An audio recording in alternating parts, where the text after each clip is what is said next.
Hello, मैं रोहित मैं और आपका इस लेसन में स्वागत करता हूं। आज के इस लेसन में हम लोग पाइथन मॉड्यूल क्या होता है इसको देखने वाले हैं। तो देखिए, कोई भी पाइथन फाइल है उसको हम लोग क्या बोलते हैं, मॉड्यूल। पाइथन फाइल का मतलब क्या होता है, जिस भी फाइल के लास्ट में यहाँ पे .py एक्सटेंशन का इस्तेमाल किया गया है, इसका मतलब वो पाइथन फाइल है। अब देखिए, पाइथन मॉड्यूल का फायदा क्या होता है। पाइथन मॉड्यूल का यह फायदा होता है, जैसे मान लीजिए कि मेरे पास एक पाइथन फाइल है, मान लीजिए कि मैं इसका नाम रखा हूँ f1.py और मैंने यहाँ पे कुछ कोड लिखा हुआ है, और मैंने यहाँ पर दूसरा एक पाइथन फाइल लिखा है f2.py।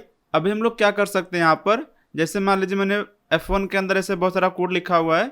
अब इस कोड को मुझे इस्तेमाल करना है तो हम लोग इसको यहाँ पर इंपोर्ट कर सकते हैं। जो f2 फाइल है उसके अंदर हम लोग f1 का कोड इंपोर्ट कर सकते हैं और इंपोर्ट करके उसको इस्तेमाल कर सकते हैं। तो इससे क्या होता है, हमें कॉपी करने से बचता है और कोड को बार बार रिपीट नहीं करना होता है।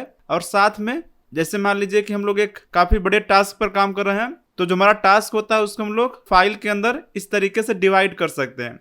अगर हम लोग एक ही फाइल के अंदर कोड लिखेंगे तो काफी बड़ा फाइल हो जाएगा। उससे बेटर यह है कि हम लोग मल्टीपल फाइल्स बना लेते हैं और वहां पर कोड लिखते हैं, और इस तरीके से हम लोग अपना काम करते हैं। अब नेक्स्ट आता है यहाँ पर सिंटेक्स क्या होता है इंपोर्ट करने का।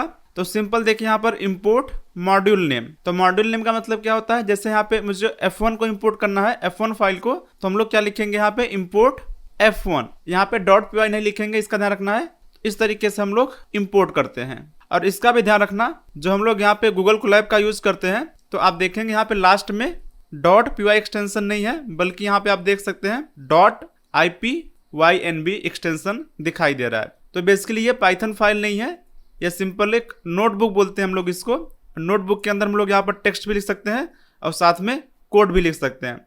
लेकिन जो पाइथन फाइल होता है उसके अंदर हम लोग केवल पाइथन का कोड लिखेंगे, टेक्स्ट नहीं लिख सकते हैं। वहाँ पे कमेंट तो लिख सकते हैं, लेकिन जैसे यहाँ पे टेक्स्ट लिखते हैं उस तरीके से आप टेक्स्ट नहीं लिख सकते हैं। पाइथन फाइल कैसे क्रिएट करते हैं, हमने कोर्स के स्टार्टिंग में सीखा हुआ था। कोई भी एडिटर लेके, जैसे पाइथन का आइडियली होता है उसका इस्तेमाल करके, पाईचार्म का इस्तेमाल करके, ये सब जो आईडी होते हैं उसका इस्तेमाल करके हम लोग पाइथन फाइल क्रिएट कर सकते हैं। तो आइए हम लोग एक बार देख लेते हैं। यहाँ पर जो पाइथन आइडियली है उसकी हेल्प से मैं यहाँ पे पाइथन फाइल क्रिएट करता हूँ, और जो यहाँ पे सिंटेक्स दिया गया है उसको हम लोग इस्तेमाल करके देखते हैं। तो इसके लिए देखिए, यहाँ पर स्टार्ट बटन है, मैं उस पर क्लिक कर रहा हूँ और मैं यहाँ पे नीचे आता हूँ। तो आप देख सकते हैं यहाँ पे पाइथन 3.8 और यहाँ पे आइडियली, इसको मैं क्लिक कर रहा हूँ। अब देख सकते हैं यहाँ पे पाइथन का आइडियली ओपन हो चुका है। अगर आपको पाइथन का कोड स्टोर करना है तो हम लोग यहाँ पर फाइल है, फाइल पर क्लिक करके न्यू फाइल पर क्रिएट कर सकते हैं, या कोई पाइथन फाइल पहले से है तो हम लोग उसको ओपन भी कर सकते हैं। अब मैं यहाँ पर पाइथन का कोड लिख लेता हूँ। उसके पहले मैं इसको सेव कर लेता हूँ फाइल को।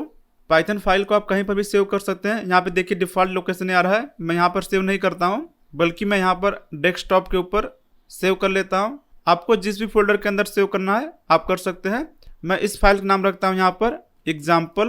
ध्यान रखना यहाँ पे example.py, लेकिन यहाँ पे सेव एज टाइप देखेंगे तो पाइथन फाइल से, तो अपने आप से वहाँ पे .py एक्सटेंशन आ जाएगा। अगर यहाँ पे मान लीजिए कि ऑल फाइल सेलेक्ट होता तब हम लोग को यहाँ पर .py एक्सटेंशन लगाना पड़ता। अब हम लोग इसको सेव कर लेंगे। तो आप देख सकते हैं यहाँ पे ऊपर में डेस्कटॉप के ऊपर यहाँ पर example.py नाम का एक फाइल है, ये यहाँ पे ओपन है। अब मैं इसके अंदर देखिए यहाँ पे एक फू नाम का फंक्शन ले देता हूँ, जो कि 2 पैरामीटर लेता है, और ये क्या करता है, इनका सम प्रिंट करता है। ये फू नाम का फंक्शन हो गया। अब मैं इसी तरीके से एक और फाइल क्रिएट कर लेता हूँ, इसको भी मैं सेव करता हूँ, और मैं सिंपल ये भी देखना यहाँ पर डेस्कटॉप के ऊपर ही मैं सेव करता हूँ, और मैं इसका नाम रखता हूँ f2। मैंने इस फाइल का नाम रखा है f2 और मैं इसको सेव कर दिया। अब आप देख सकते हैं दोनों यहाँ पे डेस्कटॉप पर है, example.py भी यहाँ पे डेस्कटॉप पे है और f2 भी यहाँ पे डेस्कटॉप पे है। तो यहाँ पे दोनों ही पाइथन फाइल हैं, तो हम लोग इसको मॉड्यूल बोलते हैं। ये भी एक क्या हो गया, मॉड्यूल हो गया, और ये भी क्या हो गया, एक मॉड्यूल हो गया। अब देखिए, अगर हम लोग चाहें यहाँ पर जो example.py का कोड है हम लोग f2 के अंदर इंपोर्ट कर सकते हैं। सिंटेक्स क्या होता है, import module name. Module name क्या है यहाँ पे, एग्जाम्पल, तो इंपोर्ट हो जाएगा। मान लीजिए कि यहाँ पर एग्जाम्पल के अंदर मुझको यहाँ पे जो फू नाम का फंक्शन है उसको इस्तेमाल करना है, तो हम लोग सिंपल कैसे इस्तेमाल करेंगे, एग्जाम्पल डॉट का यूज करेंगे। इसका ध्यान रखना है फू, और यहाँ पे फू के लिए देखिए 2 पैरामीटर चाहिए, तो हम लोग यहाँ पर पास कर देते हैं उसको अब देखिए मैं इस फाइल को रन कर रहा हूँ, तो आप देख सकते हैं यहाँ पे आउटकम जो कि हम लोग एक्सपेक्ट कर रहे थे वही आउटकम यहाँ पे दिखाई दे रहा है। तो देखिए हमारे पास यहाँ पर दो तरीके से हम लोग इंपोर्ट कर सकते हैं। एक तो आप सिंपल पूरा जो मॉड्यूल है आप उसको इंपोर्ट कर लीजिए, या आप ऐसा भी कर सकते हैं कि आप फंक्शन को डायरेक्टली इंपोर्ट कर सकते हैं। इसका सिंटेक्स कैसा होगा, यहाँ पे लिखा गया है from module name import function name. अब मैं इसको भी यूज करके आपको दिखा देता हूँ। तो अभी के लिए मैं इसको कमेंट कर देता हूँ, यहाँ पे कमेंट कर दिया मैंने। और जो दूसरे तरीके से हम लोग इंपोर्ट कर सकते हैं, अब देखिए हम लोग फंक्शन को सीधे कैसे इंपोर्ट करते हैं, फ्रॉम मॉड्यूल नेम, और यहाँ पे मॉड्यूल नेम क्या है, example import function name. Function name क्या है यहाँ पे, फू।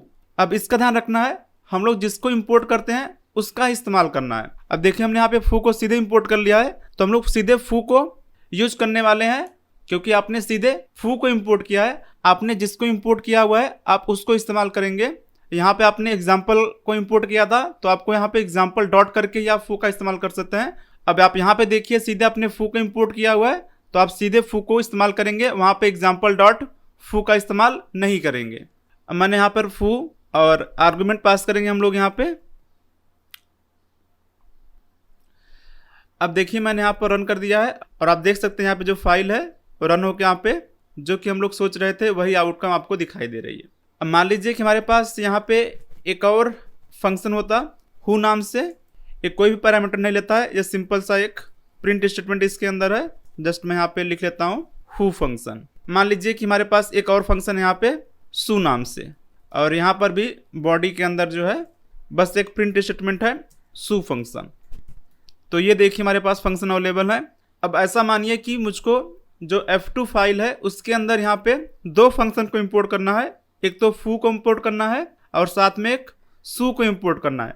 तो हम लोग क्या कर सकते हैं, यहाँ पे फ्रॉम एग्जाम्पल इंपोर्ट फू, और यहाँ पे यूज करेंगे कॉमा का और सू, और कॉल करना रहेगा तो आप सिंपल वैसे ही कॉल करेंगे सू फंक्शन नेम, और यहाँ पे कोई आर्गुमेंट पास करने की जरूरत नहीं है कोई, क्योंकि यहाँ पे कोई पैरामीटर है नहीं। अब हम लोग वापस से इसको रन कर सकते हैं। तो आप देख सकते हैं जैसा कि हम लोग एक्सपेक्ट कर रहे थे ठीक उसी तरीके से यहाँ पे फंक्शन कॉल हो रहे हैं। अब मान लीजिए कि ऐसा भी हो सकता है कि जो एग्जाम्पल डॉट पी नाम का फाइल है उसके अंदर बहुत सारे मल्टीपल फंक्शन हो, इसी तरीके से मल्टीपल फंक्शन हो, और आप क्या चाहते हैं वहाँ पे अलग अलग आप वहाँ पे कॉमा कॉमा करके आप यूज नहीं करना चाहते हैं, बल्कि आप चाहते हैं कि जितने भी फंक्शन है एक साथ में सब इंपोर्ट हो जाएं। तो उसके लिए भी हमारे पास यहाँ पे सिंटेक्स अवेलेबल है। कैसे करेंगे हम लोग, from module name import all. ये देखिए यहाँ पे स्टार बना, इसका मतलब होता है ऑल। तो मैं आपको यहाँ पर एक बार यूज करके दिखाता हूँ इसको भी। देखिए ऐसे, इसका मतलब क्या होता है, इस एग्जाम्पल के अंदर जो भी अवेलेबल है वो सब कुछ यहाँ पे इंपोर्ट हो चुका है। यहाँ पे सू भी इंपोर्ट हो चुका है, फू भी इंपोर्ट हो चुका है, और हु भी इंपोर्ट हो चुका है। आप सबको इस्तेमाल कर सकते हैं। अब आप देखेंगे, इसको मैं रन करता हूँ तो आप देख सकते हैं जैसा कि हम लोग सोच रहे थे वैसा ही यहाँ पे दिखाई दे रहा है। तो आप अगर सारे ही फंक्शन को इंपोर्ट करना चाहते हैं एक साथ में, तो आप इस सिंटेक्स का इस्तेमाल कर सकते हैं। लेकिन मान लीजिए कि आपको एक दो फंक्शन इस्तेमाल करना है, तो आप वहाँ पे कॉमा का यूज करके इंपोर्ट कर सकते हैं। अब देखिए जब भी हम लोग यहाँ पर इंपोर्ट वाला सिंटेक्स इस्तेमाल करते हैं, जैसे मैंने यहाँ पर इंपोर्ट एग्जाम्पल किया है या फ्रॉम मॉड्यूल नेम किया है, अभी ये देखेंगे जो मॉड्यूल नेम है एग्जाम्पल, क्योंकि दोनों ही डेस्कटॉप पर है। देखिए यहाँ पर जो F2 है वो भी डेस्कटॉप पर है, और जो एग्जाम्पल वाला फाइल है वो भी डेस्कटॉप पर है, और मैं यहाँ पे F2 के अंदर इसको इंपोर्ट करने की कोशिश कर रहा हूँ। तो आप यहाँ पे देख सकते हैं आराम से इंपोर्ट हो चुका है। और ऐसा भी हो सकता था जो यहाँ पे एग्जाम्पल मॉड्यूल हो कहीं और होता है, मान लीजिए कि डाउनलोड्स में होता या कहीं और होता, क्योंकि हमारे सिस्टम के अंदर तो बहुत सारे फोल्डर्स होते हैं, वो कहीं पर भी हो सकता है। तो क्वेश्चन ऐसा आ सकता है कि जब भी हम लोग ये सिंटेक्स लिखते हैं तो पाइथन कहाँ सर्च करता है, क्या सारे फोल्डर के अंदर सर्च करता है? इसका आंसर है नहीं, क्योंकि अगर सारे फोल्डर के अंदर सर्च करेगा तो उसके लिए तो बहुत टाइम लग जाएगा, क्योंकि कंप्यूटर के अंदर तो कितना सारा फोल्डर होता है, सब के अंदर चेक करेगा तो उसको बहुत ज़्यादा टाइम लग जाएगा। तो यहाँ पर क्या होता है कि पाइथन हर जगह पे सर्च नहीं करता है, कुछ फिक्स फोल्डर्स होता है उसके अंदर ही सर्च करता है कि इस नाम का फाइल है क्या। अगर इस नाम का फाइल उसको मिल गया तब तो यहाँ पर इंपोर्ट हो जाएगा, अगर नहीं मिलता है तो वहाँ पे आपको एक एरर दिखाई देता है। जैसे मान लीजिए कि मैं यहाँ पे सिंपल एक नया फाइल मैं क्रिएट कर रहा हूँ और मैं इसको स्टोर कर देता हूँ डॉक्यूमेंट्स के अंदर। अब देखिए यहाँ पे डॉक्यूमेंट्स के अंदर मैंने इसको स्टोर कर दिया और मैं इसका नाम रखता हूँ example2, और यहाँ पे पाइथन फाइल्स है, इसको मैं यहाँ पे सेव कर देता हूँ और इसके अंदर जस्ट मैं यहाँ पर कुछ एक कोड लिख देता हूँ। मैंने यहाँ पर एक फंक्शन लिख लिया है और फंक्शन के अंदर जस्ट एक प्रिंट स्टेटमेंट है। अब देखिए जो यहाँ पर example2 है ये डॉक्यूमेंट्स के अंदर है। अगर मैं देखिए इसको F2 के अंदर इंपोर्ट करना चाहूँ, इंपोर्ट example2, और मैं इसको रन कर देता हूँ, तो आप देखेंगे जो इसके पहले वाला कोड था वो तो सही तरीके से यहाँ पे रन हो चुका है। लेकिन जब ये वाला लाइन आया, देखिए यहाँ पे लाइन नंबर 12, तो यहाँ पे क्या बोल रहा है कि इस नाम का कोई भी मॉड्यूल अवेलेबल नहीं है, क्योंकि वो हर जगह पे सर्च नहीं करता है। क्योंकि अगर हर जगह पे सर्च करता तो डॉक्यूमेंट्स के अंदर भी सर्च करता और उसको वहाँ पर example2 फाइल मिल गया होता। अब क्वेश्चन ये आता है कि चलो ये तो हमको मालूम चल गया कि जो पाइथन है वो हर जगह पर सर्च नहीं करता है, तो कौन कौन से फोल्डर के अंदर सर्च करता है। तो इसके लिए देखिए यहाँ पर ये आप सिंटेक्स का इस्तेमाल कर सकते हैं। सबसे पहले यहाँ पर एक sys नाम का एक मॉड्यूल है, आप उसको इंपोर्ट कर लीजिए। यहाँ पे जो इंपोर्ट sys है इसको लिख लेता हूँ और यहाँ पे sys.path, इसको देखिए मुझको प्रिंट करना पड़ेगा, मैं यहाँ पर प्रिंट लिखता हूँ। अब मैं इसको एक बार रन करके दिखाता हूँ, तो आप देख सकते हैं यहाँ पर ये सब आपको वैल्यू दिखाई दे रहा है। ये तो ऊपर वाला जो फंक्शन था वो रन होकर दिखाई दे रहा है, लेकिन ये देखेंगे लिस्ट जो आ रहा है, यहाँ पर एक लिस्ट आ रहा है। जो फर्स्ट फोल्डर है तो आप देख सकते हैं यहाँ पर डेस्कटॉप वाला यहाँ पर लोकेशन दिया गया है। तो इसका मतलब यह है कि डेस्कटॉप पर कोई भी फाइल रहेगा तो आराम से उसको इंपोर्ट कर लेगा। और इसके अलावा देखेंगे जहाँ पे पाइथन इंस्टॉल हुआ है ना, वहाँ का बहुत सारा लोकेशन यहाँ पे दिखाई दे रहा है। तो जो भी यहाँ पर फोल्डर दिखाई दे रहा है, अगर पाइथन फाइल यहाँ पे रखा गया है तभी उसको इंपोर्ट कर पाएगा, इसके अलावा कहीं और रखा गया है उसको इंपोर्ट नहीं कर पाएगा। इसलिए देखेंगे जब हम लोग यहाँ पर एग्जाम्पल इंपोर्ट कर रहे थे, क्योंकि वो डेस्कटॉप पर रखा था, सेम फोल्डर के अंदर था, तो उसको आराम से यहाँ पे इंपोर्ट कर लिया। लेकिन जब मैंने example2 उसको डॉक्यूमेंट्स के अंदर रख लिया तो पाइथन उसको सर्च नहीं कर पाया, क्योंकि आप देख सकते हैं यहाँ पर डॉक्यूमेंट नाम का जो फोल्डर है उसका लोकेशन कहीं पर भी दिखाई नहीं दे रहा है। इसी के साथ में हम लोग ये वीडियो खत्म करते हैं। आपसे मिलते हैं अगले लेसन में। सीखते रहिए, मस्त रहिए।